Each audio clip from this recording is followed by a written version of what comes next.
Well, almost a year later, here we are once again with yet another building lift in progress. I had fabricated some forks for the backhoe that bolted onto the front bucket out of some I-beam. I figured I was going to try to lift it with that, but I have to back down the ramp here into the marsh, and I'm at a weird angle trying to come in on it. And when I tried to lift, it was wanting to bow the floor. Of course, these pilings are still in concrete here, so that's several hundred pounds of concrete that's on it. If I had cut the pilings loose, it probably would have lifted, but you know, I just didn't feel comfortable with it. I could just see this whole thing toppling over. So, but it's got to be lifted, because as you can see, the water line came up to here, about 14 to 16 inches deep, about the same as what it was in the house. And just like in the house, I had to cut the walls out. Fortunately, in here I have foam board, not bat insulation, so this dried out pretty quick. But you know, I don't want it being destroyed again, so back to the old reliable. The 2,500 pound capacity lifts for the camper. And because I'm a cheap bastard and I never throw anything away, I still got my original brackets that I fabricated for lifting the gazebo last year. So if you take a look at this, this is just a male and female bullet plug. So that's what I've got here. And basically running the power, like say for instance, positive and negative will wind it down. And then you just flip the polarity to negative and positive back here at the battery to wind it up. So right now, I'm gonna put a little bit of pressure on these feet. You can see I've got inline fuses off the battery and just push button switches here. Basically one for right, one for left side. So by pushing my button,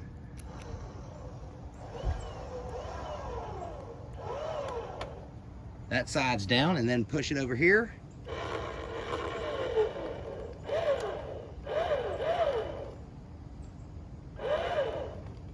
That puts just a little bit of pressure on it. So now that I got some pressure on it, the next step is to go ahead and cut off all these pilings underneath, because what I'm going to do, originally I was going to pick it up, move it completely out of the way, and then put my pilings, my new pilings, back in the footprint of the old ones and run stringers like this. But because of the complication here, and I don't want to move this thing out of its footprint, and I'm using these, I'm just going to lift it straight up, and I'm using 10-foot 2x8s for my stringers. So I'm just going to dig just to the outside, there, there, there, and there, and same thing on the back. And the stringer will stick out a foot beyond the edge. I mean, that's the easiest way to do it, really, rather than having to move this whole thing out of the way and dig the pilings. So that's what I'm going to do. Okay, now that we've got pressure on it, next step's been completed. Cutting off the pilings. You notice I left a lot of relief when I cut into them in case anything was in a bind, but actually nothing even moved. So that tells me that I have good equal pressure on all 4 points here. So with that being done, let's try a lift.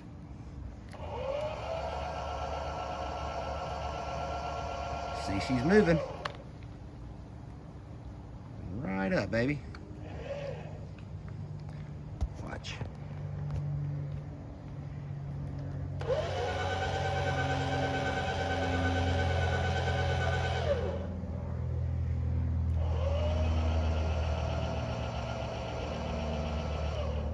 Not sure exactly where level is. I'll have to figure that out once I get a level out here.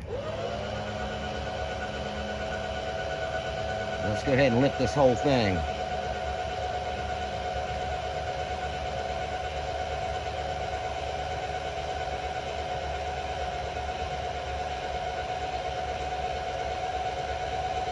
And we'll see just how high it goes, and wherever it is, that's what it's going to be.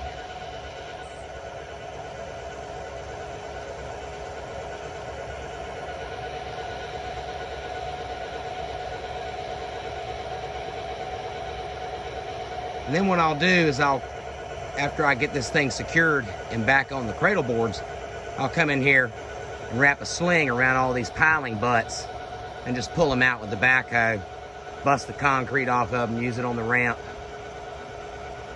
throw the piling butts away, take the butts off the cabin here. Let's see. Yeah, buddy.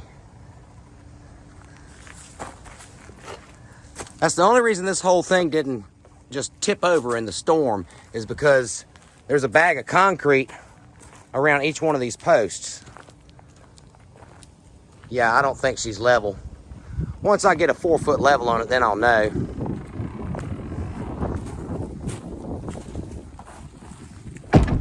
Oh, the door's swinging now and closing. It wasn't doing that before. That's where it was jacked out of level. Well, I'll tell you what. Paid about $12K for that little slide-in camper that I got. But you know what? Even though I've only used that thing one time so far, I've used these jacks for 2 different building lifts. So that son bitch has paid for itself, as far as I'm concerned. Just for the use of the jacks, much less using the camper. Some handy little things, dude. I'm impressed. So here's what we're looking at. Basically elevating this thing to at least this level right here, because this is where the storm came to. And as you can see on myself, right here, that's chest deep. So that's where I want to get it to at least that height. And just by my eyeball, it looks like I'm there. But I'm gonna go a little bit higher. I'll try to reuse the old steps, at least part of it. But I already know that I'm probably gonna have to come out and then turn like this, because being this high, my steps are gonna be out there in the damn creek. But hell, being up this high, I'll be able to fish right out the front door of this thing now. All right, let me get back to lifting. See how much higher I can get it. Where it stops, that's where I'm going, basically, with my cradles. I'm gonna go as high as I can go with this thing.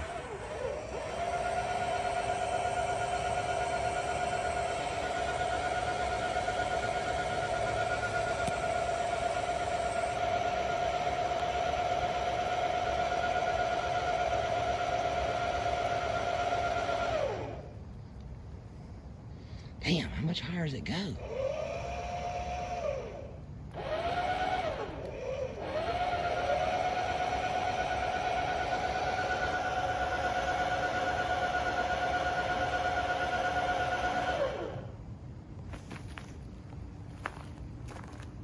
Well, it's showing here on my marks. I have lifted quite a bit. Now on me, the bottom of this cabin is about chest high now. So, yeah, that's about where I want it.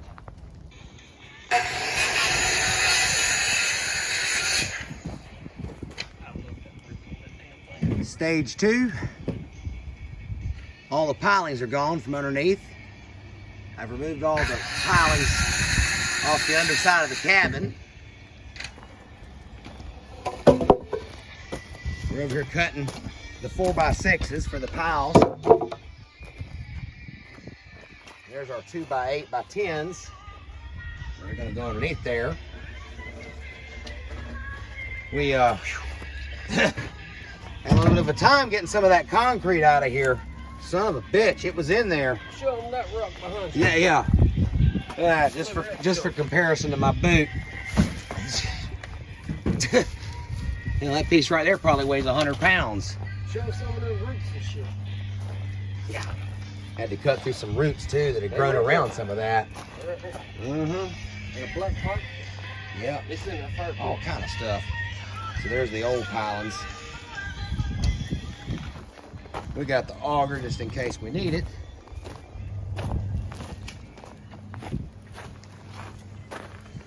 Got laser set up.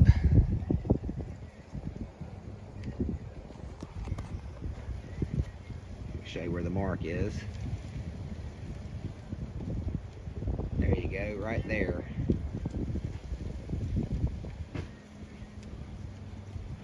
So right now, I'm below my watermark, right there, that black mark above that knot. But we're going way up with it.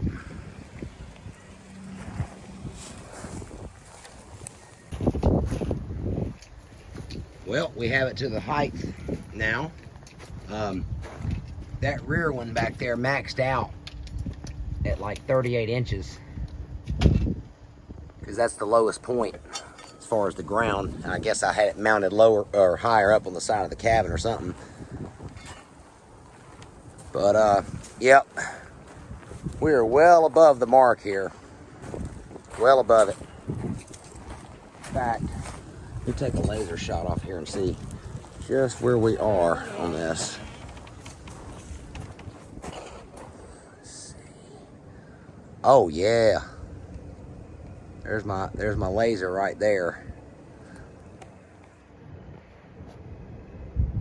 So yeah.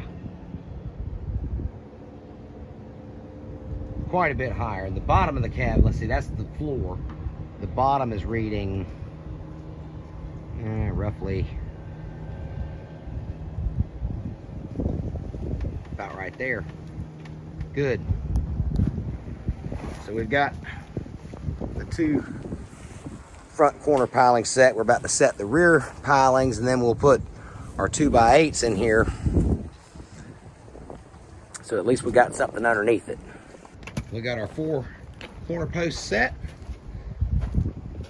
and a 2x8 joist. And what I'll do is I'll come back in here with blocking or straps, probably both, and tie it into the floor joists. We'll come back in and put 2 more runs in here, and we'll put 2 in the centers. And this thing will be done. So now we have the pressure is now off the jacks. This thing is sitting on the pilings. And as you can see right here, it's way up. So that's mission accomplished right there. Got the 4 runs of joists in here, and all the pilings are set. Now if you notice what I did here, the pilings at the 4 corners are turned with the skinny side facing the creek, like so. But what I did on the next ones is I turned them with the flat side facing the creek, because that direction takes care of the north-south. This takes care of the east-west. So basically I'm making an L with these 2 at this corner. And then that one's turned flat side, the back one's turned flat side, but this one's turned thin side. So it's kind of like making an I. You can see the joists up underneath here. I'm gonna use straps and blocking to connect that. We've poured concrete around all of our posts. Now we're gonna add in X bracing. And now that we have all the pilings set in place and everything's down on a cradle, the other thing I can do is I can go ahead and wind these jacks back up so I can take them off and put them back on my camper.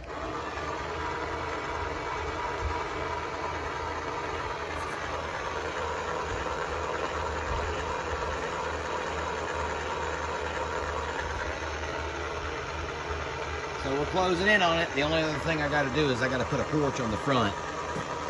And that'll be next after we add our X-bracing. Well, we got the X-braces in place. Got the camper jacks wound all the way up. We'll be taking those off in just a little while. We're putting through bolts through all the connections here. So one thing's for sure, if we do get another storm and it's high enough to take this cabin off this foundation, cabin might be gone, but this structure will still be here. I guarantee you that.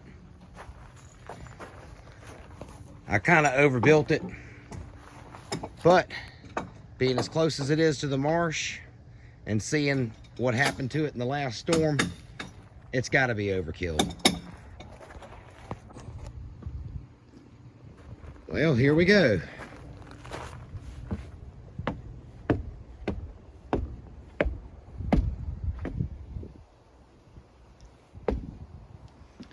And I've already decided on these rails. I don't want anything obstructing my view, so I'm gonna go with them just the height that they are. I'm gonna 45 the tops. I'm gonna drill holes through them, and I'm gonna run cable. It's definitely a different perspective being up this high.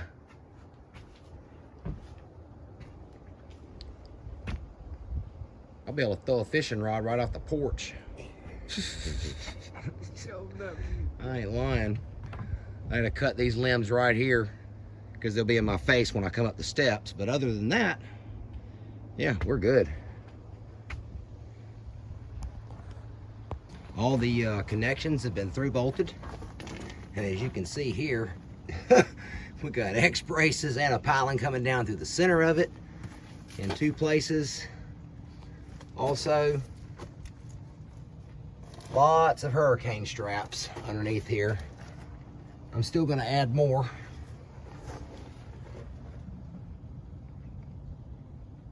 But yeah, she's tied down pretty good. And then finally got our porch done.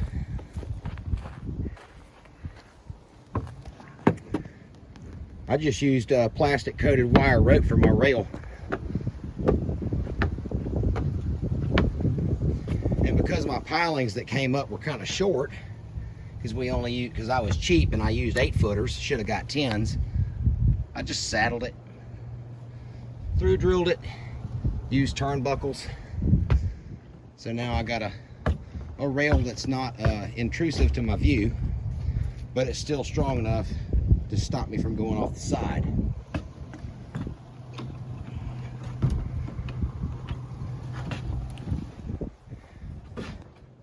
Last thing I got to do in here is get me some paneling and a piece of chair railing and splice the walls back in just like I did in the house and hook my power back up. Right now I'm back on my 12-volt system off of my battery the way I used to have it when I had it out there on the island. But I got a 110 feed that comes to it. I've just got to hook it back up because I had to cut it when I lifted this building. Other than that though, I'll tell you what, sure is a different perspective way up here like this. And I don't think we'll have any more problems with it flooding. Now, if you think I built this overkill, just wait till next spring when I get on that dock. Then you're really gonna see a fortress.